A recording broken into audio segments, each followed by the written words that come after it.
Hello and welcome to vlog 88 of the journey back to ultra running, the journey back to health and the journey towards HYROX.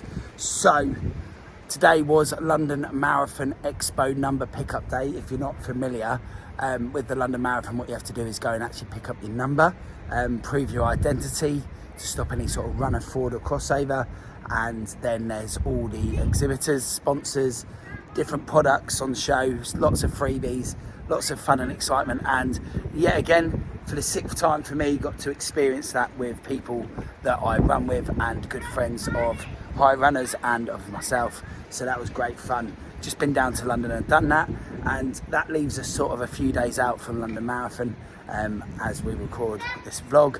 And for me, I'm really I'm happy where I'm at. I think it was a process that I was going through in terms of getting back to movement and health. And although you can always do more and I could have always got further, I think for me the biggest thing was improvement, and I've certainly done that in the last sort of 12 weeks. I'm in a good place for where I thought I might have got to, so I'm better off than I thought.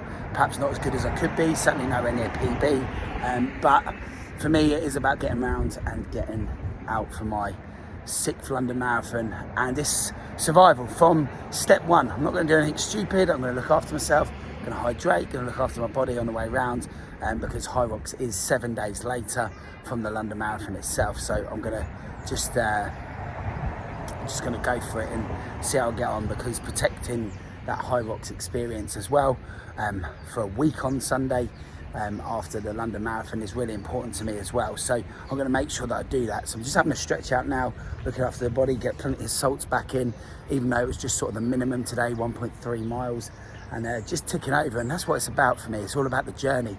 There's no destination here. It's all about the journey, ups, downs, high, lows. You cannot stay in constant shape as a recreational runner, recreational athlete. You are never going to keep the highest level of fitness all of the time. Pros do that in many sports, football, rugby, hockey, netball. You see in that athletics, they do it for like 20 years, and that's great, and that's all they do. But for us to keep it and keep it at that level is quite unrealistic. And it's a conversation that I've had a lot of today about sort of the level that we train at and the level that we can keep. And people constantly want to push every training session. That's not the way in our position. It's not the way to stay injury free. It's not the way to improve. It's not the way to make big differences. But for me, it's all about the journey now, and the next few days getting ready for London. So I'm going to do what I do. I'm going to dare to dream. I'm going to make it happen, and I'm going to do what makes me happy. Absolutely love it. Send it. Boom.